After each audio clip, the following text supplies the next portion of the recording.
স্বাস্থ্যমন্ত্রী সরদার মোহাম্মদ সাখাওয়াত হোসেন জানিয়েছেন, হাম রুবেলা টিকাদান কার্যক্রমের আওতায় 6 মাস থেকে 59 মাস বয়সী সব শিশুকে অন্তর্ভুক্ত করা হচ্ছে। তারা আগে টিকা নিয়ে থাকুক বা না থাকুক, তিনি বলেন, শিশুদের টিকাদান কার্যক্রম জোরদারের সরকার কাজ করছে। শনিবার মন্ত্রণালয়ের সভাকক্ষে জরুরি হাম রুবেলা টিকা কর্মসূচি উদ্বোধন উপলক্ষে আয়োজিত সংবাদ সম্মেলনে তিনি এসব কথা বলেন। রোগী বের হচ্ছে, রোগী ঢুকতেছে। আমার সাথে সকালে ওখানে আমাদের কমিটির সভাপতি সাহেবের আলাপ হয়েছে। আজকে 61 জন রোগী ভর্তি হয়েছে।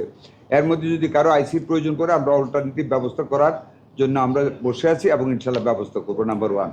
নাম্বার 2, প্রশ্ন করেছেন কেন 25 সালে হয় নাই, সেই ব্যাপারে কোনো তদন্ত হবে কিনা। দেখেন, আমরা এখন কাজ করতে চাই। অতীতে তদন্ত করে কাউকে ফাঁসি কাস্টে ঝুলিয়ে আমার লাভ নাই।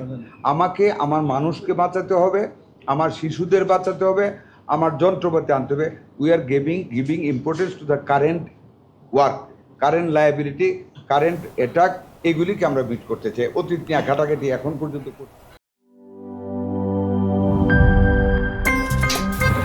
আমার একটা স্মার্ট সিদ্ধান্তে 25% গ্যাসের খরচ কমেছে। ভাবছেন কিভাবে? সাধারণ গ্যাস স্টোভ বদলে আমি এনেছি আরএফএল গ্যাস স্টোভ। এর সাইন্টিফিক নজল ও ব্রাস বার্নার ক্যাপ সমানভাবে তাপ ছড়িয়ে রান্না করে দ্রুত। তাই গ্যাসও বাঁচায় 25%, টাকাও বাঁচে 25%। আরএফএল গ্যাস স্টোভ নিরাপদ ও গ্যাস সাশ্রয়ী।